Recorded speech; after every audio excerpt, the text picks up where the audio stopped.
36페이지 제 상단에 보시면 제4번 성경 내용의 개요 나옵니다. 개략적인 요점이란 말이죠. 개요 그 말은 대개의 요점, 그 말 중요한 그 요점. 성경의 방대한 내용과 그에 대한 올바른 의미를, 그렇게 내용이 아니라 올바른 의미를 근본적으로 알기 위해서는 먼저 성경 전체의 내용에 대한 개론적인 요점들을 통일성 있는 일관된 논리적 구조에 따라서 이해하는 것이 매우 중요하다. 이게 굉장히 중요한 거죠. 그러니까 지금 이 항목에서 말하고 있는 것, 이게 성경 전체를 이해하는데 굉장히 중요한 일이다. 성경 전체는 구약과 신약으로 크게 분류된다. 뭐 너무 여러분 항상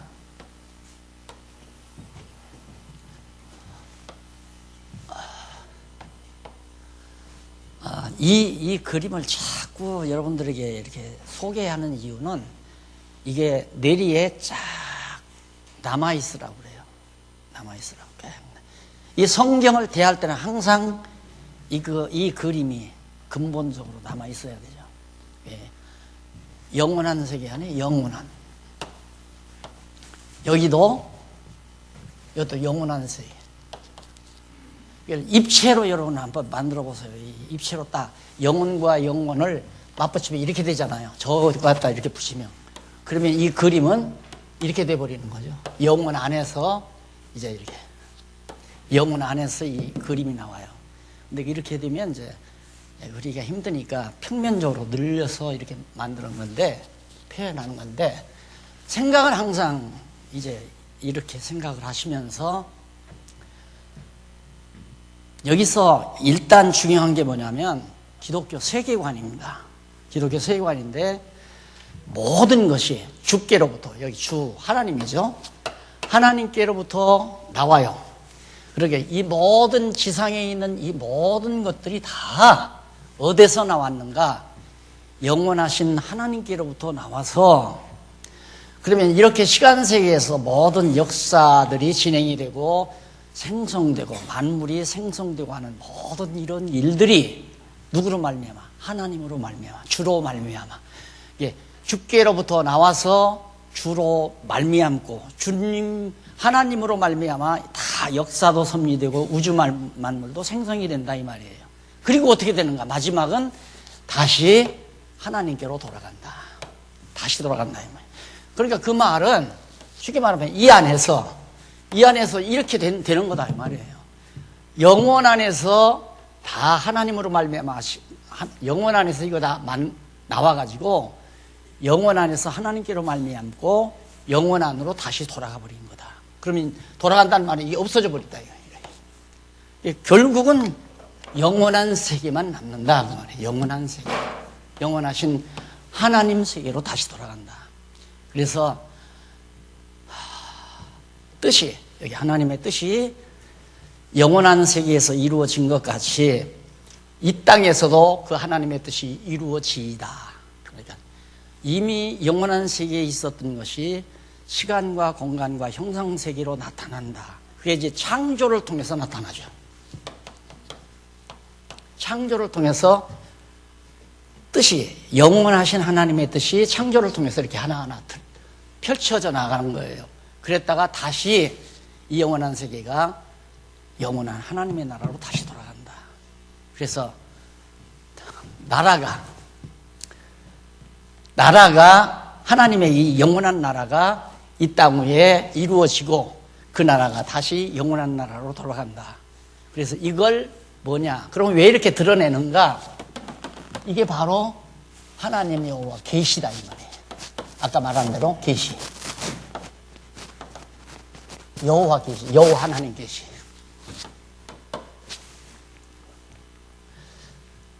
이게 이제 여호와 하나님을 계시하기 위해서 영원한 세계에서 영원한 것을 시간과 공간과 형상적인 현상 세계로 보여준 것이다. 보여주고 나서 이제 다시 영원한 나라로 다 걷어 들어가는 거다. 이것이 이제 우리 기독교 세계관의 기본 요점이라고 그랬죠. 로마서 8장에 나오는 내용이에요. 자, 그러면 여러분들이 듣기는 이 말만 들었지만 모든 사고를 이 바탕위에서 해야 돼요. 모든 사고를. 그러면 우리가 지금 21세기에 살잖아요.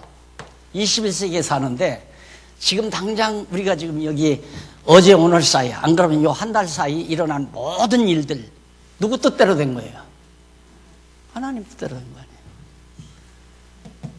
이 하나님 드러내기 위해서, 하나님 여호와를 깨달아 알게 하기 위해서 21세기에 사는 오늘 우리들에게 지난 한 달 동안도 모든 일이 장사가 잘 되기도 하고 못 되기도 하고 감기도 걸리기도 하고 안 걸리기도 하고 하는 일이 망하기도 하고 망했다가 다시 흥하기도 하고 이런 모든 일들, 이런 모든 일들이 누구 뜻대로? 하나님의 뜻대로 되는 거라면 왜? 여호와 하나님 계시하려고. 그래서 성경신학을 한 성도들에게서 가장 조심해야 될 것은 낙심. 낙심하는 사람은 성경신학자가 아니에요. 고민, 염려, 근심 이런 것들이 다 성경신학을 하는 사람들의 바른 태도가 아니에요. 모든 것 하나님께서 다 여호와 하나님 깨달아 알고 경외케 하기 위해서 지금 역사를 섭리해 가시는 건데 하나님이 역사를 섭리하시는 일이 우리를 더 좋게 하려고 섭리하는 거 아니에요. 여호와 하나님 깨닫고 경외하며 찬양하게 하며 살려고. 우리 입에서 찬양이 멈춰져 버리면 불행한 사람이니까 우리가 하나님을 알고 찬양하며 사는 사람은 행복한 사람이고 그렇잖아요. 내 입에서 찬양이 나온다는 말은 행복하다는 말과 같은 맥을 가지고 있는 말이에요. 그러니까 성경을 깨닫고 행복하지 아니하면 성경 공부 아직 덜한 거예요. 성경 공부하고서 아직도 근심 걱정을 하고 있고 욕심을 품고 있고 뭔가 자기 고집대로 하려고 하는 생각을 하고 있으면 그건 어리석은 사람이라고 합니다. 범사에 감사한다 안 한다? 안 하잖아요. 그 사람은. 행복한 사람은 범사에 감사하는 거. 되어지는 일마다 설령 여러분의 가정이 다 붕괴돼서 재산도 다 없어져 버리고 가족이 다 뿔뿔이 다 흩어진다 하더라도 그게 정말 감사할 수 있나? 인간적으로는 죽어도 감사 못하죠. 자살하고 말해야지. 안 그래요? 그러나 성경을 통해서 하나님을 깨달았다면 인내하는 마음을 주시잖아요. 왜? 소망이 있으니까. 하나님은 이를 통해서 더 좋게 하시려고 한다. 거듭내가 내용이지만 다윗이 사울에게 쫓김받아서 아둘람 굴에 가서 숨어 있을 때 야 이마 나 자는 동안 죽여버리고 나 창으로 찔러버리고 말아라. 자살해버리고 말지. 안 그래? 죽는 건 뻔하잖아요. 사울이 막 엄청난 군대 데리고 와서 쫓아오는데 죽지요. 근데 안 죽잖아요. 왜? 하나님이 자기 이스라엘 왕으로 기름 부었다 이 말입니다. 믿어요 그걸. 나는 안 죽는다 그걸 믿어요. 절대 안 죽는다. 그게 성경신학자예요. 나는 안 망한다. 절대 망하지 않는다. 어떤 경우에 가도 안 망한다. 이게 믿어져야 성경을 제대로 공부한 사람이란 얘기예요. 그래서 성경 전체의 윤곽은 이렇게 딱 나오는데 구약 이거 언약 아니에요. 언약. 신약 이건 성취고 이건 뭐 아마 귀가 닳도록 들으셔도 언약 성취 언약 성취. 그런데 문제는 언약 성취가 중요한 것이 아니라 그 안에 그럼 구약의 주제가 뭐냐? 여호와의 언약이에요. 여호와의 언약. 여호와의 언약. 신약은 뭐냐? 그리스도 성취. 자, 이 말을 여기 꼭 잘 들으세요. 몇 번 고민을 했어요. 이 의미 주제를 정하면서 여호와의 언약 했으니까 당연히 여기도 여호와의 성취. 그러면 얼마나 쉬워요. 좋죠. 얼마나 좋냔 말이에요. 그런데 우리 개역 성경, 우리가 쓰고 있는 개역 성경에 여호와란 말을 다 빼버렸어요. 신약 성경에 개역 성경 가운데 신약 성경 가운데 여호와란 말이 있어요 없어요? 한마디도 없어요. 그런데 여호와란 말이 200몇 군데가 있어요. 신약 성경에.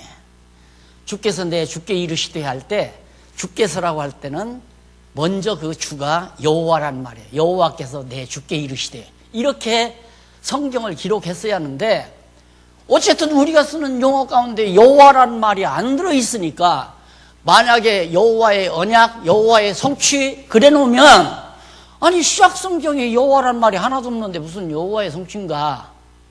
그래서 그걸 배려를 해서 구약은 여호와의 언약이라고 주제를 붙이고, 의미적인 주제죠. 신약은 그리스도의 성취가 아니라 이거 아니에요. 그냥 그리스도 성취. 그리스도가 이루어졌다. 그리스도를 성취했다 그 말이에요. 의는 주어거든요. 엄밀히 말해서 그리스도가 소유격이지만 주어로 사용되잖아요. 그러나 그리스도를 성취했다면 그리스도를 목적으로, 그러니까 그리스도 성취는 목적으로 이해를 하시면 됩니다.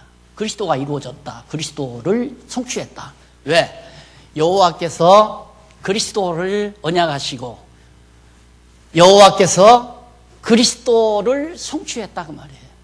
그러니까 좀 더 자세하게 그렇게 하려면 여호와께서 메시아를 언약하시고 여호와께서 메시아하면 또 신약 성경에는 메시아가 잘 안 나오잖아요. 히브리어로 메시아니까. 그래서 이 제목 달기를 상당히 고충을 많이 겪었습니다. 어떻게 하면 빗나가지 않고 독자들이 바르게 이해할 수 있을까? 여러분, 이 제목 하나하나에 때로는 일주일, 때로는 한 달, 그렇게 고민하면서 의미 부여가 된 제목을 만들어낸 거예요. 이걸 여러분들은 그냥 보통 독자들은 여호와 언약, 그리스도 성취 이래버리고 끝난다니까. 그 이면에 담겨진 고충을 모르고. 그러니까 조금 더 길게 얘기하면 여호와의 메시아 언약, 여호와의 메시아 성취. 그럼 여기서 메시아라고 안 하려면 여호와의 그리스도 성취, 그렇게 하면 되잖아요. 어쨌든 제목은 간단해야 되거든요. 길면 그건 좀 독자들에게 배려가 아니에요. 그래서 제목은 간단하게 말하고 내용에서 설명은 정확하게 설명해주고, 지금 설명 정확하게 해죠. 그러니까 여호와의 언약, 여호와의 성취 그렇게 해도 되고, 그 다음 여호와의 메시아 언약, 여호와의 메시아 성취. 그 메시아라고 하면 그리스도 성취 이렇게 한단 말이에요. 안 그러면 메시아 하면 가로하고 그리스도라고 또 써야 돼요. 그러면 제목 자체가 지저분해지잖아요. 그래서 독자들이 헷갈리기가 쉽다 이 말이에요. 그러니까 간단 명료하게 딱 해드리려니까 요 용어를 쓴 거예요. 그래서 이게 어느 정도 이제 우리 성경신학의 역사가 짙어가면 후대에 가서 나 죽은 다음에 100년이나 200년 후에 박용기라는 목사는 이걸 여호와의 언약, 이걸 그리스도 성취 이렇게 말했지만 정확하게 말하면 여호와의 언약, 여호와의 성취입니다. 그러면 저 말이 낫네. 이렇게 자꾸 이제 빗나가게 만들어가는 거예요. 자꾸 옆구리로. 안 그러면 여기도 그리스도 언약, 그리스도 성취 해도 맞잖아요. 그리스도 언약, 그리스도 성취, 메시아 언약, 메시아 성취 해도 되고. 이제는 아시겠죠? 이 제목에 대한 고충을.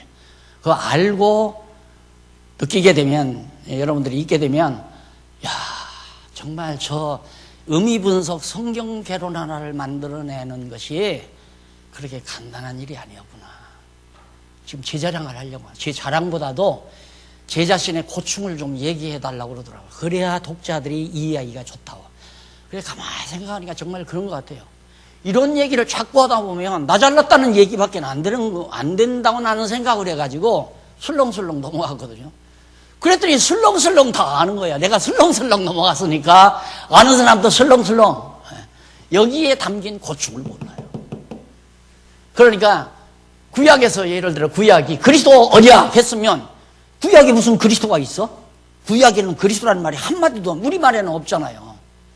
메시아라는 말이 히브리 말이고 그리스도라는 말은 헬라 말이니까 같은 기름 부음 받은 자라는 말이거든요. 그러니까 그걸 피하려면 기름 부음 받은 자 언약, 기름 부음 받은 자 성취 이렇게 얘기를 하면 또 되겠죠. 그건 틀린 얘기는 아니에요. 그러니까 이런 잔재주를 써가면서 마치 더 깊이 깨달은 것처럼 많은 사람들을 유혹하는 일이 아마 200년이나 300년 지나면 틀림없이 나타날 거예요. 내용에도 마찬가지고. 그러나 이 속에 다 들어가 있는 얘기예요. 그러니까 여러 가지로 설명을 해드린 겁니다. 여호와의 언약, 여호와의 성취해도 되고, 그 다음 그리스도 언약, 그리스도 성취해도 되고, 여호와의 메시아 언약, 여호와의 메시아 성취, 그렇게 제목을 붙여도 된다. 그러나 더 간단 명료하게 하다가 보니까 여호와께서 메시아를 언약하셨고 그 언약하신 그리스도가 성취됐다, 이 말이에요. 그러니까 이것이 성경 전체, 신구약 성경이 가지고 있는 가장 중요한 틀이죠. 그래서 거기 세 번째 줄에 보면, 세 번째 문단에 보면 36페이지, 구약의 내용은 대체적으로 살펴보면 오경 및 역사서에 속하는 창세기에서 에스더까지는 하나님의 역사 섭리 내용이고, 자, 여기서 여기까지예요. 창세기, 에스더죠.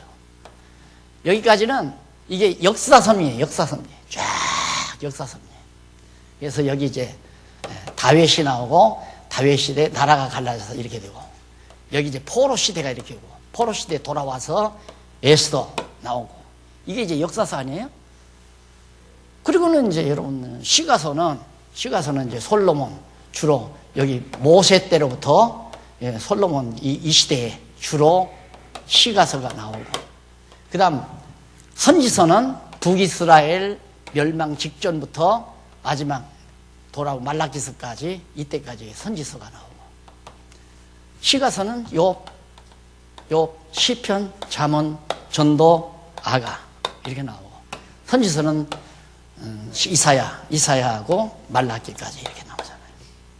그러니까 역사적인 배경을 통해서, 역사적인 것을 배경 삼고 선지자들이 예언하고, 역사적인 배경을 삼고 구약 선지자들의 찬양이 나오고, 이게 이제 구약 성경 전체의 구도예요. 그러니까 역사서를 전체를 모르면 창세기에서부터 에스더서까지 내용은 그냥 여러분들이 쭉 연수받고 가신 목사님 한 분이 아침마다 한 20분 걸리는 호수를 한 3바퀴씩 돈대요. 3바퀴씩 도는데 한 바퀴 도는 동안 한 번 이것을 쫙 머리에 연상을 한대요. 창세기 1장부터 36장까지는 보고, 37장에서부터 민수기 30장까지는 보고, 쫙 그걸. 그러니까 하루 아침마다 3번씩 그렇게 하는 거예요.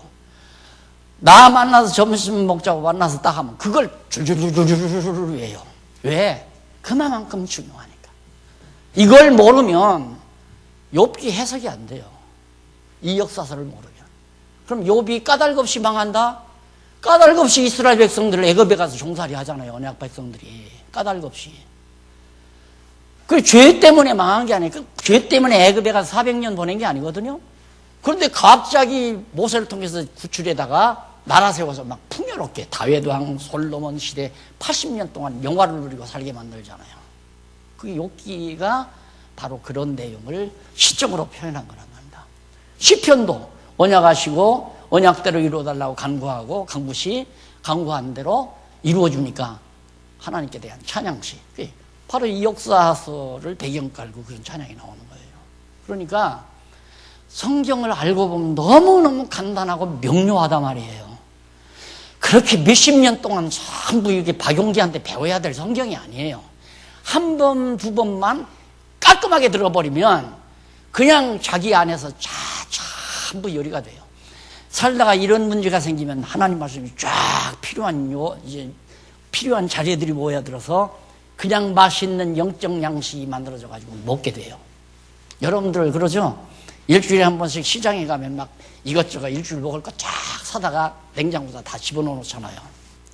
그런데 보니까 화요일 아침 보니까 사랑하는 남편이 아이고 머리가 자꾸 아프다고, 무슨 영양분이 모자라는구나. 냉장고에 사다 놓은 그 영양분만 그거 딱 꺼내고 입맛 돋게 뭘 꺼내고 거기서 요리해가지고 아침 식사, 점심 식사 딱 대접. 그런 거랑 똑같아요. 그게 하나님의 말씀이 내 영혼의 양식이 되는 거죠. 그러니 그렇게 살아야 하는데, 이거 30년 배웠던 50년 배웠던 거야 맨날 박용기 입에서 나오는 말만 듣고 살려니까 감질나서 어떻게 살아요, 그걸. 예. 아침에 큰딸년이 아빠, 내가 김치를 담아가지고 애들이 보쌈을 먹고 싶다고 해서 지금 돼지고기 사다 보쌈을 해서 먹는데 거기는 저녁인데 여기는 아침 아니에요. 야, 이제 전문가 다 됐다 그래. 만날 어머니가 해주는 김치만 먹고 살다가 쥐가 이제 만들어 먹는 거죠. 그것이 성숙한 교회입니다. 그러니 공부를 하려면 깔끔하게 해버려야 돼요. 깔끔하게. 뭐 때문에 시간 낭비해요? 뭐 때문에? 그렇게 돼야 이제 5살, 6살, 7살 먹은 놈 무릎에 앉혀놓고 얘야 사람이 이 세상에 살다가 보면 어려운 일이 많단다. 그것은 사람들이 하나님 말씀 거역하고 죄를 져서 그렇단다. 그런데 성경 말씀 잘 배우게 되면 어쩌고 저쩌고 이런 얘기를 할머니도 해줄 수 있고 엄마도 해줄 수 있고 이게 가정교회에서 해야 될 일이란 말입니다. 그래서 4살에서 14살까지 교육 실패하면 완전 교육은 실패한다고 그러잖아요. 교육 전문가들의 말입니다. 4살에서 14살까지 그걸 누가 해야 돼요? 엄마가 해야 돼요? 아빠가 해야 되고. 그런데 이미 그 시기 다 지나버렸는데 머리통 붉어버렸는데 17, 한 20살 먹었는데 야 임마 오늘 주일인데 교회 안 가? 아, 나 바빠요. 야 임마 너 용돈 못 줘? 아버지 그런 게 어디 있어요? 왜 나눠놨어요? 그거 안 주려면 뭐로 나눠놨어요? 뭐 할 말 있어요? 더 막 들어가면 속으로 뭐라고 하냐면 자기들 좋아하거든 나눠놓고 벌써 20살 먹으면 다 알아요. 자기들 좋아하다가 날라놨다 이거야. 근데 왜 책임 안 지냐 이거지. 그 교육이 되겠느냐 이 말이야. 안 돼요. 그래서 여러분 정말 참 늦었지만 저도 나야 이거 다 가르쳤죠. 이렇다고 다 가르쳐도 그때는 아마 그런가 보다. 아 저렇구나. 그냥 하다가 그냥 듣고 다 지나가 버리는 거예요. 그래 놓으니까 항상 가도 무슨 일이 부딪히면 뭘 어떻게 해서 먹어야 할지 모른다 이 말이에요. 그러니까 목회자는 좋죠. 열심히 나와서 들어주니까 좋아하고 은혜 받았다고 얼마나 좋아요. 그러니까 평생 그냥 자기 밑에서 제자 노릇하고 살아라는 게 목회 아니에요. 그게 목회. 근데 진정한 목회는 빨리 내가 그러잖아요. 예수님도 3년 가르쳐도 안 되더라고요. 맨날 나 갈란다. 그 가서 보혜사 성령 보내잖아요. 인간이 가르칠 수는 한 3년이면 끝나요. 그러면 이제 성령이 감동해서 깨닫게 하는 일. 그게 이제 우리가 해야 되는 일인데 쉽죠? 구약 쉽잖아요. 역사서를 달고 역사 이거 아니에요. 이거 딱 이거면 그냥 구약 역사서 다 나오잖아요. 여기 포로 시대 이거 딱 나와 중요하니까. 이렇게 내리에 딱 그려놓고 아 이건 다윗 때 어떻게 되고 아브라함 때 어떻게 되고 모세 때 어떻게 되고 이런 이제 토막토막 되진 일을 짝짝 퍼즐 맞추듯이 맞춰가면 하나의 논리체계가 딱 서지니까 예를 들어서 지금 사업에 실패를 했어요. 오늘 만나서 오다 주겠다는 사람이 갑자기 만나서 차를 마시면서 얘기하니까 아이고 죄송해. 갑자기 우리 본사에서 어쩌고 저쩌고 해서 이거 다 캔슬됐다. 절망 아니에요? 그 오다 따면 이제 새로운 희망을 갖고 정말 빚도 갖고 지금 하려고 단단히 각오를 하고 기다렸는데 그럼 죽어버려요? 오다가 강강에 빠져 죽어버려요? 그게 아니잖아요. 하나님께서 나에게 왜 어려운 일을 주실까? 왜를 붙이라고 그랬죠? 어떻게 할까 하지 말고 왜 그러실까? 너는 나만 의지해라 이 말이에요. 너는 나만 의지해라. 광야에서 왜 풀 한 폭이 안 나는데 광야에다 왜 데려다 놨어요? 네 재주로는 안 된다 그 말이에요. 세상살이가. 하늘로서 내려오는 만나 내려다 보아야 만나를 먹고 살게. 이게 하나님 먹고 살게 안 하면 먹고 못 살게끔 그렇게 만들어 놓은 게 광야 교육 아니에요.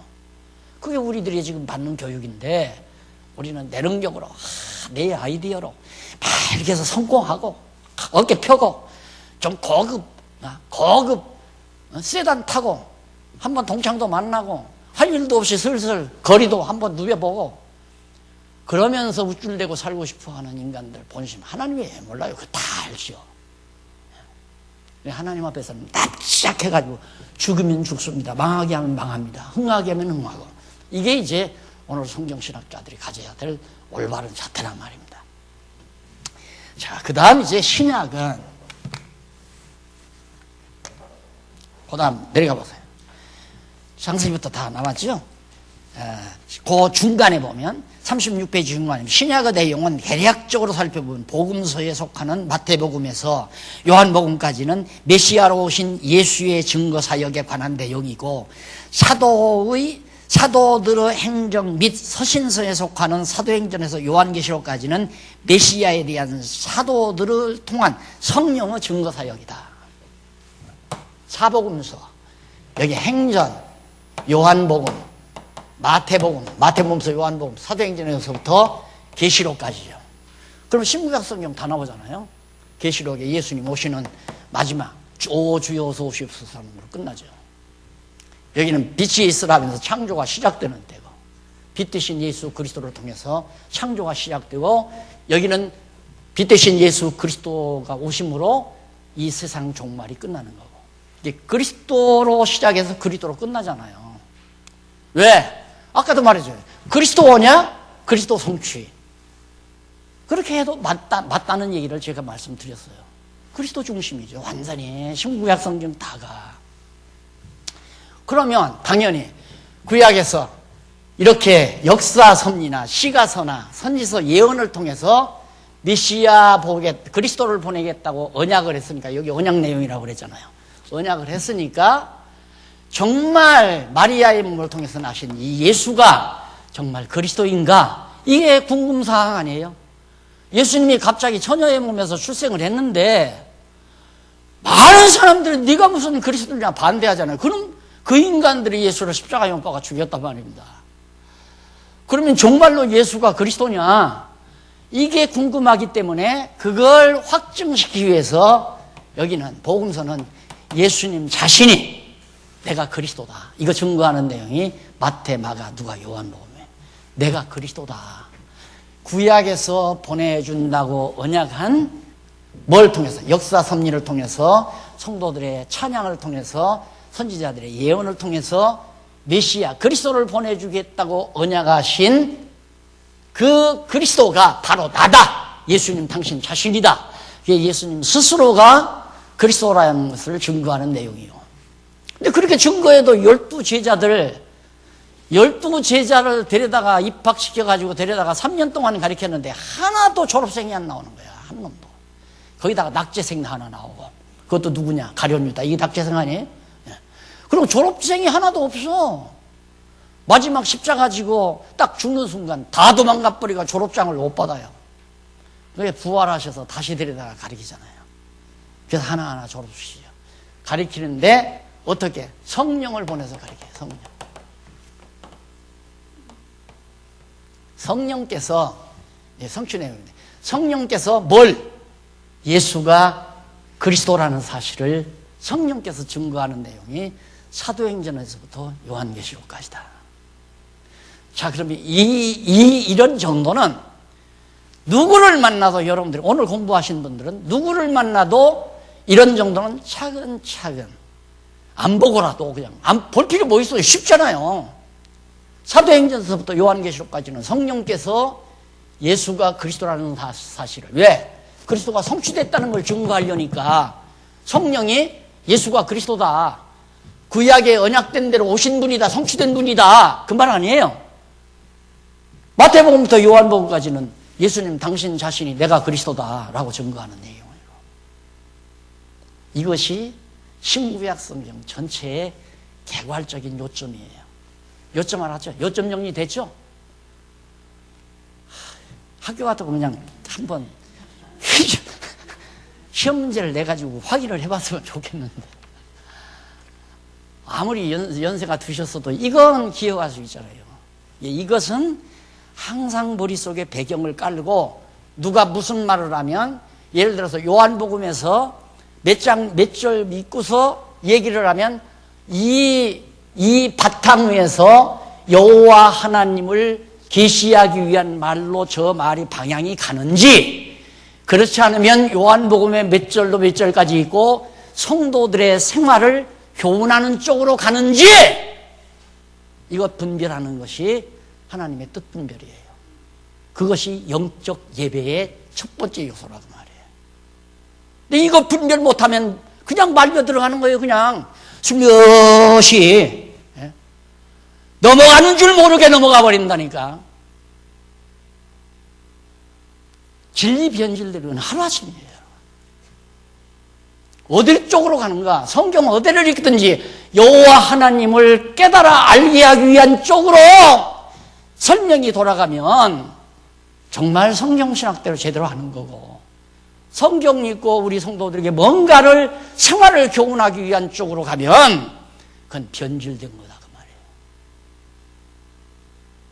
맞죠? 틀림없이 맞잖아요. 아니 요한복음 5장 39절도 너희가 성경에서 영생을 얻는 줄 알고 성경을 상고하거니와, 이 성경은 뭐냐? 내게 대하여, 예수님 당신에 대하여 증거하는 것이다. 어디로 갔어요? 예수님 해석이 이쪽으로 갔잖아요. 이쪽으로, 여호와 하나님 쪽으로 그리스도라고 증거하는 것이다 라고 하니까, 요한복음 5장 39절만이 아니에요. 요한복음 3장 16절도 마찬가지예요. 하나님이 세상을 이처럼 사랑하사 독생자를 주었으니, 독생자가 누구요? 그리스도 아니에요. 이는 저를 믿는 자마다 멸망치 않고 어떻게 영생을 얻게 하려고 약속대로 그리스도를 이 세상에 보낸 거다. 그러면 누구 증거예요? 여호와 하나님 증거하는 거예요. 여러분, 독생자 하나님이 보내셨으니까 열심히 믿어야 됩니다. 예수 믿어야 영생 얻습니다. 그건 뭐예요? 설교예요? 강론이에요? 이제 분별이 되네요. 설교와 강론을 분별해야 이 진리 지켜집니다. 장안중앙교회에서부터 설교와 강론을 분별해야 이 진리가 지켜진다. 분별 못해요. 공부 여러분 오늘처럼 이렇게 자세하게 관심 갖고 공부 안 하면 설교가 강론 같고 강론이 설교 같고 그래요. 우리 경험 있잖아요. 지방교회 하나가 완전히 몇 달 안 돼가지고 싹 넘어가 버리세요. 싹 넘어가. 그래서 뭐 독서 감상회 이런 것들을 교회들이 하고, 그래가지고 교회가 이상하게 한 사람도 안 남고 싹 돌아가 버렸잖아요. 지금 다시 제정신 싹 찾았잖아요. 그것도 말씀운동 산하에 있는 목사가 가서 몇 달 목회하면서 사람을 다 바꿔놓더라니까. 이제 정신을 차리고, 우리가 과거에 몰랐다. 성경신학 몰랐다. 그냥 언약 성취만 알았지. 그냥 언약 성취 얘기만 하면 성경신학인 줄 알았다 이거예요. 그러니까 다 넘어가 버린 거죠. 자, 그래서 이제 대략적인 거 여러분 설명을 했는데, 중요한 거 하나만 설명하고 본론 들어갑니다. 지금까지는 구속사예요. 구속사. 나 공부할 때까지만 성경을 구속사 중심으로 봤어요. 이건 타락 이후에 하나님 섭리만을 설명하는 게 구속사예요. 타락 이후에. 타락 이전의 건 설명 못해요. 그러니까 신학에서 문제가 엄청 많아도 하나 대답이 없어요. 그 다음에 구속사 공부하다 보니까 뭐 하나님 나라 중심 나오다. 하나님 나라. 하나님 나라 중심이 지금 미국에서 새로운 주제로 떠오른다. 이게 성경은 하나님 나라 중심으로 풀어야 된다. 말 되잖아요. 구속사도 보세요. 인간이 타락했다. 타락해서 예수님 보내가지고 우리를 구속했다. 맞죠? 이게 부분적으로는 맞는 것 같으니까 사람들이 다 넘어가는 거예요. 근데 성경은 구속사 중심이 아니거든요. 그렇죠? 누구 중심? 여호와 하나님 중심 아니에요? 요거 잊지 마십시오. 성경은 무슨 중심이냐? 여호와 하나님 중심. 그럼 하나님 나라 맞아요? 틀려요? 성경이 하나님 나라 중심이라는 말 맞아요? 틀려요? 또 대답 못하네요. 틀리잖아요. 여호와 하나님 중심이래야 맞는 거지. 하나님 나라 중심은 이것도 그럴듯해요. 봐라. 하나님께서 아담을 창조해서 아담으로 생육하고 번성하라. 땅을 정복하라. 다스리라. 그것이 뭐냐? 하나님 나라다 이거예요. 그게 하나님 나라입니까? 엄밀히 따지면. 그리고 아브라함에게 생육하고 번성하라. 땅을 정복하라. 다스리라. 그건 어느 나라예요? 이스라엘 나라죠? 다윗 왕국을 약속하는 거예요. 그러면 다윗 왕국을 약속하는, 다윗 왕국은 뭔가? 하나님 나라에 대한 한 모형이고 그림자예요. 그런데 예수님 오셔서지 하나님 나라가 세워지는 거죠. 그래서 여기 영원한 하나님 나라가 여기 임해달라. 그러면 구약을 하나님 나라 모형과 그림자로 보고 신약을 하나님 나라의 실체로 본다면 그럴듯하게 맞는 얘기예요. 그래서 하나님 나라 중심으로 성경을 봐야 된다. 책이 나왔어요. 여기서 나한테 명동에서 공부한 친구가 총신 나와가지고 카나다에 가서 공부하고 나와서 무슨 책을 썼냐면 하나님 나라로 꿰뚫은 성경, 제목이 그렇게 나왔더라고요.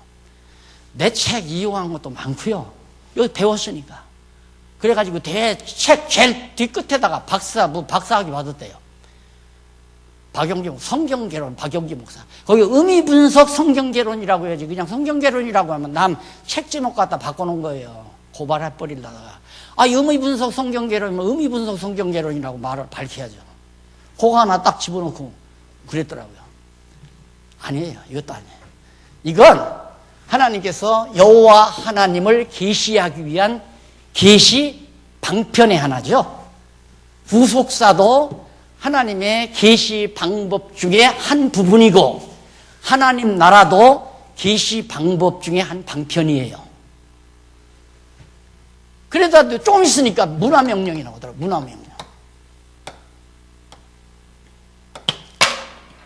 창세기 1장 28절을 생육하고 번성하라, 땅을 정복하라, 다스리라. 이것이 인간에게 문화 창달을 하나님이 명령하신 거기 때문에 우리의 능력으로 그리스도교 문화를, 기독교 문화를 만들어 가야 된다. 그게 문화 명령이에요. 이건 웃기는 얘기예요. 이게 이제 바로 사회복음주의와 만나는 하나의 작전입니다. 이것도 틀린 거고, 이것도 틀린 거고, 이것도 틀린 거고. 그래서 처음에 우리들이 만나서 했을 때 우리는 이제 구속사가 그때 한창이었으니까 우리는 구속사가 아니라 역사적으로 말한다면 언약 성취사다. 그래서 우리들이 언약 성취사라는 말을 쓰게 된 거예요. 언약 성취사적 성경신학이란 말. 이게 더 이것도 이제 불완전한 표현이에요. 왜? 이걸 배경으로 해서 나온 말이에요. 언약 성취라는 말은. 이건 구속사가 아니라 하나님의 역사 섭리를 언약과 성취 섭리 역사로 바로 성경이 그렇게 돼 있다. 방법론적으로 언약 성취사라는 말이지 근본적으로 성경은 누구 중심으로? 여호와 하나님 중심으로. 그러니까 엄밀히 말하면 우리는 여호와 중심 신학, 성경신학. 이래야 이제 정확하게 맞는 거죠. 여호와 중심 성경신학. 그러니까 여호와 하나님을 계시하는 내용으로서의 성경신학. 성경에 여호와 하나님을 계시하신 내용에 대한 진리 내용, 하나님에 대한 학문, 그게 이제 성경신학이다 이 말입니다. 그러니까 여호와 중심 성경신학이라는 말이 근원적인 우리 학문의 표현이라고 생각해도 됩니다. 그런데 지금까지는 언약 성취사적 성경신학이다. 왜? 이 구속사 때문에 그렇게 얘기한 거예요. 아시겠죠? 구속사가 나 공부할 때만 해도 이게 주류를 이루었기 때문에 이건 아니다. 역사적으로 본다면 당연히 언약 성취사지 구속사가 아니다. 그런 의미에서 언약 성취사적 성경신학이라고 우리가 언급을 한 것이다. 성경신학 개론에 보게 되면 이제 그 얘기가 나와요. 언약 성취사적 성경신학이라고 하는 거. 근데 우리의 신학을 정확하게 묘사하려면 여호와 중심 성경신학. 여호와 중심.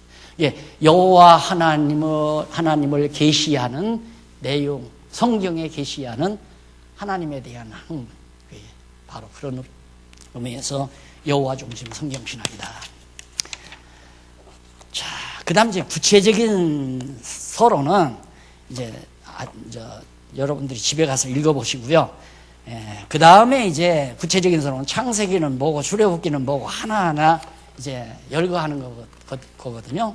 그런 것들은 되게 창세기를 기록한 목적, 기자, 기록 연대 이런 식으로 이렇게 나오니까 그건 본론 공부하면서 대부분 다 나오는 얘기입니다. 그래서 그 구체적인 서론은 저 뛰어넘어가고, 그것까지 다 하다 보면 이게 성경 개론 공부하려면 아주 더 많이 해야 되잖아요. 집에서 한번 읽어보시고요. 넘어가서, 자, 구체적인 서론 넘어가서 남겨놓고, 신약의 서론도 나오고, 구약의 서론도 나오고, 신약의 서론도 나오고, 대충 앞에서 내용들이 거의 반복되는 내용이 많습니다. 넘어가서, 요한계시록까지 나온 다음에 몇 페이지 보느냐면 101페이지 보시기 바랍니다. 101페이지.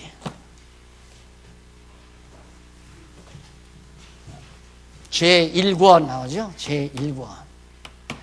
제1권. 여기는 신학은 제2권. 제목이 그래요. 그 다음에 이것은 성경 전서. 신구약 성경 전서. 신구약 성경 전서의 주제는 여호와 하나님 계시. 그다음 제1권. 제1권은 뭐냐? 여호와의 언약. 여기 나오잖아요. 여호와의 언약. 이것은 바로 구약이다. 근데 다시 한번 거기 치밀하게 문구가 나오죠. 101페이지에 보면 제1권 여호와의 언약 구약인데, 구약 성경은 하나님께서 언약대로 이루시는 여호와이심을 계시하시려고, 언약대로 이루시는 여호와이심을. 그러면 여호와는 거듭 말하지만 여호와는 고유명사죠. 하나님은 보통명사예요. 그러면 예를 들어 내 이름을 놓고 볼 때 박씨라는 말은 보통명사요, 고유명사요? 박씨. 보통명사죠. 박씨가 나만 있는 게 아니잖아요. 박씨 많아요. 수박씨도 있고 호박씨도 있고 박씨 많잖아요. 이게 박씨는 많으니까 보통명사예요. 그러나 용기는 고유명사 아니에요. 물론 내 이름 따서 지은 이름도 많지만 조용기도 내 이름 따서 지었죠. 용기는 고유명사란 말입니다. 그러니까 하나님은 고유명사고, 보통명사고, 왜? 신이라는 말이니까. 신들, 능력들, 그걸 신, 하나님. 그건 보통명사죠. 그런데 여호와는 우리 기독교가 경외하며 섬기는 신의 고유한 이름이에요. 여호와. 이게 바알, 아스다롯, 이것도 다 신의 이름이거든요. 바빌로니아 신들의 이름, 바알신도 있고, 우리나라는 목신도 있고, 수신도 있고, 석신도 있고, 천신도 있고, 이거 다 신의 이름 아니에요. 신들. 그런데 주당신 뭐 이런 것도 있고. 그런데 뭐 삼신할머니 그런 것도 다 신에 대한 표현이죠. 그런데 우리 기독교가 전능하신 하나님으로 믿고 경외하는 신의 이름이 여호와란 말입니다. 그래서 여호와가 언약대로 이루시는 여호와이심을 계시하시려고 어떻게 택한 백성에게 메시아, 거기는 가로하고 그리스도를 보내실 것을 언약하신 내용이다. 얼마나 간단해요. 앞에서 설명한 내용이 다 나왔죠. 그리스도 보낼 걸 언약한 내용이다. 어떤 방법으로? 역사 섭리로, 성도들의 찬양을 통해서, 선지자들의 예언을 통해서. 방법은 역사 섭리와 찬양과 예언, 선지자들의 예언. 이것이 로고스, 하나님께서 말씀하시는 도구예요. 하나님이 말씀하시는 방법이 뭐냐? 역사 섭리를 통해서 말을 해요. 그러면 지금도 하나님께서 해가 뜨고 지고 나무들이 지금 단풍이 들고, 그리고 한쪽에서 비가 내리고 한쪽에서는 눈이 오고, 이런 모든 자연 만물, 자연 현상들이 일어나죠. 그리고 어제인가 오늘인가 일본 수상하고 박근혜 대통령하고 만나서 담화를 하고, 중국의 누구하고도 만나서 뭐 정상회담을 하고, 이런 역사들, 이게 다 하나님의 뜻이 담긴 하나님의 말씀들이에요. 그러니까 성경을 깨닫고 나면 그런 실제 오늘에 이루어지는 모든 역사들이 하나님의 말씀으로 들려진다 이 말이에요. 하나님의 말씀으로. 꽃이 피고 지는 거라든가, 나무가 푸르고 단풍이 드는 일이라든가, 비가 내리고 눈이 쌓인다는 얘기라든가, 뭐 폭우가 내리고 지진이 일어나는 일이라든가 이거 모든 자연현상 그리고 역사 내용 미국과 지금 중국이 첨예하게 대립하고 있는 거 소련이 긴장 상태에 있는 거 김정은이 어떠고 저떠고 하는 것 전부 다 하나님께서 당신의 뜻을 이루어가기 위한 역사 섭리라 이 말이에요. 그걸 신학적으로는 일반 섭리라고 그래요. 일반 섭리. 성경에 나오는 것을 특별 섭리라고 말하고. 그러니까 특별 섭리는 하나님의 뜻을 분별하는 교재고, 기본 교재고. 이 기본 교재를 깨닫게 되면 일반 섭리를 다 알게 돼요. 역사 방향이 어떻게 흘러갈 것. 지난날의 역사는 왜 그렇게 일어나나. 1차 대전은 왜 일어나고 2차 대전은 왜 일어나고. 왜 서구 문명이 기울어지며 무엇 때문에 동양 문명이 지금 밝아오는가. 이런 역사적인 내용들을 하나님의 섭리로 받아들이니까 왜 하나님이 그렇게 해가시는가. 당신 뜻 이루려고. 그래서 이 세상사가 눈으로 보이는 거란 말입니다. 알게 되고. 그래서 이런 방법으로 말씀을 하신다. 따라서 여러분 요거 성경을 무슨 중심으로 우리가 보아야 되는가. 여호와 중심으로. 언약 성취사적인 이건 방법론적이에요. 문화명령도 이건 잘못된 완전히 인본주의적인 거고 이것은 하나님 나라 이거 방법론적인 거고 이것도 부분적인 방법론적인 거고. 그래서 우리 신학의 정확한 표현은 여호와 중심 성경 신학이다. 이렇게 표현을 하면 더 이상 이제 정리할 내용이 없는 거죠. 자, 그러면 제1편 섭리를 통한 언약은 아까도 말했더니 창세기에서부터 에스더까지라고 그랬죠. 역사 섭리를 통해서 언약한 것이니까. 그건 설명을 대충 다 해간 겁니다.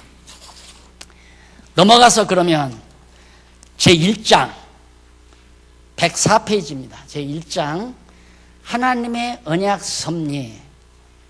하나님의 언약 섭리. 하나님께서 언약하시는 섭리 내용이 무엇이냐. 언약하시는 섭리 내용이 어디까지 내용이냐. 창세기 1장에서부터 36장까지다. 그럼 창세기 1장부터 36장 가운데 1장에서 11장까지는 여호와 하나님께서 인류의 시조에게 언약을 해요. 인류의 시조. 근데 여기서 인류의 시조는 1장에서 11장까지 인류의 시조. 인류의 시조는 여러분 둘로 이해를 해야 돼요. 첫째는 아담이죠. 아담과의 언약. 두 번째는 노아예요. 왜 노아가 인류의 시조냐. 아담 처음 타락하기 이전에 아담과 언약을 했는데 아담이 타락함으로 점점 세상이 죄가 관영해졌잖아요. 그게 다 물로 심판해버리고 누구만 남았어요? 노아만 남았잖아요. 아담 가정을 향해서 아담과 하와가 가정을 이루어가지고 그 가정에게 다 주권을 다 맡기는 거예요. 다스리라, 모두를 다스리라. 왜? 이 아담이 오실 자의 표상이니까. 하나님이 인간의 몸을 입고 오실 예수 그리스도의 표상이기 때문에 아담에게 생육하고 번성하고 땅을 정복해서 모든 걸 정복해서 네가 다스려라. 그렇게 아담 가정에게 언약을 했는데 아담 가정이 타락함으로 파괴했잖아요. 쫓겨났잖아요. 쫓겨나서 죄가 관영해지니까 다 죽여버리고 노아에게만 은혜를 입혀서 새로운 인류의 조상이 되게 만들어요. 왜? 아담과의 언약을 펑크내지 아니하시려고. 아담과의 언약을 그대로 유지하기 위해서는 아담의 후손 가운데 노아 가정을 딱 선비를 해요. 그래서 노아에게 네가 생육하고 번성하고 땅을 정복해서 네가 다스려라. 많은 민족이 내게서 나온다. 그래서 인류의 시조와의 언약 가운데는 아담과 노아가 처음에는 이 아담과 노아를 따로 분리해 보려고 그랬어요. 근데 노아에게 한 역사가 너무 짧아요. 그래서 이걸 하나로 묶어도 되겠다 싶어서 하나로 묶은 거예요. 이런 얘기를 해달라고 그러는 거예요. 쉽게 말하면. 그러니까 아담은 타락전이죠. 노아는 타락한 후에 언약하잖아요. 그러면 그 언약 내용이 엄연히 다르죠. 그럼 타락 전 아담과의 언약은 언제 이루어지느냐? 예수 그리스도 둘째 아담 예수 그리스도를 통해서 완전히 죄의 권세를 다 무저갱에다 집어넣고 1000년 동안 예수 그리스도께서 부활한 성도들을 하나의 분왕으로 삼아가지고 1000년 동안 다스릴 때, 그때 완전히 이루어지는 거예요. 아직은 불완전하게 이루어지죠. 어떻게? 머리 대신 그리스도를 통해서 이 땅에 교회들이 서지잖아요. 그러니까 이 교회가, 전통교회가 교회관을 잘못 만들어 놓은 거예요. 그게 뭐냐면 보이는 교회와 보이지 않는 교회, 유형교회와 무형교회로 그렇게 분류해 놓은 거예요. 그 분류가 되는 게 아니에요. 하나님께서 보이지 아니하는 무형교회를, 그러니까 그리스도의 유기체로서 머리 대신 그리스도와 성령을 통해서 각 지체들에게 은사를 줌으로 세워진 교회가 우리들이 보이는 몸을 가지고 있기 때문에 그게 나타나는 거예요. 드러나는 거예요. 그러니까 신령한 유기체가 우리들이 아직 육체를 벗어버리지 않았기 때문에 그게 나타난다 이 말이에요. 그게 나타나는 게 성도들을 후원하고 성도들을 보호하는 그런 보호하는 자, 쉽게 말하면 요즘 명칭은 장로로 나타나고, 그 다음 권사로 나타나고, 집사로 나타나고, 이렇게 드러나는 거예요. 예. 머리 대신 그리스도께서 성령을 통해서 각자에게 주신 은사 따라 맡아가지고 일을 하다 보니까 그게 드러나요. 그러다 보니까 그게 이제 유형교회, 소위 신학에서는 유형교회가 있는 거예요. 그런데 자꾸만 전통신학은 신령한 교회 따로 있고 유형교회가 따로, 조직교회가 따로 있고 자꾸 그런 식으로 얘기하는 거예요. 그래가지고 조직교회는 인간들이 선거를 해서, 투표를 해서 장로도 세우고 집사도 세우고 권사도 세워서 유형교회를 만들고, 신령한 교회는 예수 그리스도가 지배. 그게 유언론적 사고죠. 그렇게 타락해 간다니까. 언론들은 뭐 그럴듯하잖아요. 그게 얼마나 잘못된 말인지 알아야 돼요. 조직교회? 그게 유형교회다. 이걸 무시하면 무교회주의자가 된다. 무교회주의자가 뭔지를 모르니까 그런 소리 하는 거죠. 일본 교회가 너무너무 타락하고 교회 아니고 세속화돼 버리니까 그런 교회는 없애버려야 된다. 그게 하천풍원 씨가 말한 교회관이었어요. 그런데 그 다음 대안을 하천풍원 씨가 제안을 못하니까, 왜? 성경을 모르니까 못할 거 아니에요. 그러다 보니까 교회가 없어졌어요. 일본의 교회들이. 그러니까 무형교회란 말은 그렇게 조직교회, 인간이 조직하는 교회가 없다는 말과는 전혀 다른 거예요. 하나님께서 머리 대신 그리스도가 조직하는데 인간이 왜 조직을 해요? 인간이 조직한다면, 여러분, 내가 이 장안중앙교회 수반이었으니까, 당회장이었으니까, 내가 딸을 세우든가 사위를 세우든가 해서 내 후임 세워가지고, 지금 다 그렇게 하잖아요. 후임 세워서 후계자 만들어주고, 그리고 내 인척들 장로 세우고, 내 인척들 가장 믿을 만한 사람에게 돈주머니 맡기고, 그렇게 해나가야죠. 그래, 한국교회가 다 망가진 거 아니에요? 그 짓 하다가. 그게 무슨 의미의 조직교회예요? 아니에요, 절대. 조직교회와 신령한 유기체 교회가 별도가 아니라 하나다. 우리의 정신 상태가 내 생활로 드러나는 것처럼 내 내면의 모든 인격 구조가 내 행동으로 드러나는 것처럼 성령께서 각자에게 주신 은사 따라 맡은 일꾼들이 나타나는 것이 조직교회다 이 말이에요. 그럼 그 조직은 성령께서 하신 것이지 인간들이 투표를 통해서 하는 게 아니에요. 인간들이 투표한다면 다 각자 자기 좋은 대로 하자는 거죠. 저 사람은 나하고 친하니까 내가 권사시켜야지. 저 사람은 나하고 안 친하니까 저건 안 시켜야 돼. 이게 무슨 놈의 교회 일이에요. 말이 안 되는 거죠. 과거 그랬잖아요. 자기 마음에 들면 장로시키고 안 들면 안 시키고, 자기 마음에 들면 권사시키고 안 시키면 안 된단 말입니다. 권한 주니까. 선배 권사들이 다 추천 권한이 있으니까, 그러니까 권사 되고 싶은 사람은 아이고 집사님 권사님하고 줄줄줄 따르게 되고, 그거 아니라니까. 아니면 아닌 줄을 알아야죠. 조직교회가 무슨 의미예요? 조직교회, 인간사회. 그건 인간교회지 머리 대신 그리스도의 교회가 아니에요. 그러니까 그리스도께서 성령을 통해서 각자에게 은사를 주어서 나타나는, 드러나는 교회가 그게 조직교회다 이 말이에요. 누가 조직한 교회? 성령께서 조직한 교회. 교인들이 모여서 공동체가 모여서 투표해서 세운 교회가 아니고 지금 전부 그렇게 교회 세우잖아요. 그래서 당회 만들고 노회 만들고 총회 만들어서 다 온 전국교회 다 장악하고 지배하고 다스리려고. 그건 절대 아닙니다. 천하 없어도 그건 아니에요. 아닌 건 아니라고 해야죠. 자, 그래서 하나님께서 맨 처음 아담의 가정교회죠. 그래서 가정교회가 굉장히 중요하다 이거예요. 가정교회가 매우 중요한데, 그 다음 하와가, 그때 당시는 이제 몸이 너는 내 뼈 중에 뼈요, 살 중에 살이라고 그랬는데, 뼈 중에 뼈요, 살 중에 살인 머리 대신 몸이 타락한 거예요. 우리 성도들이 타락하는 거야. 우리가 몸 아니에요, 그리스도의 몸. 그런데 우리 머리는 타락을 안 하잖아요. 마귀가 오니까 말씀으로 다 물리쳐 버리잖아요. 그래서 우리가 다 올바른 하나님의 거룩한 교회로 세워지게 되는 겁니다. 여기까지만 하십시다. 다음 또 화요일 날 만나기로 하고요. 기도하십시다. 자비하신 아버지 하나님, 오늘 이처럼 저희들을 만나서 하나님의 귀한 말씀, 우리에게 주신 이 여호와 중심 성경 신학을 우리들이 다시 한번 재검토할 수 있는, 계략적으로 검토할 수 있는 이 좋은 기회를 주신 하나님 아버지 감사합니다.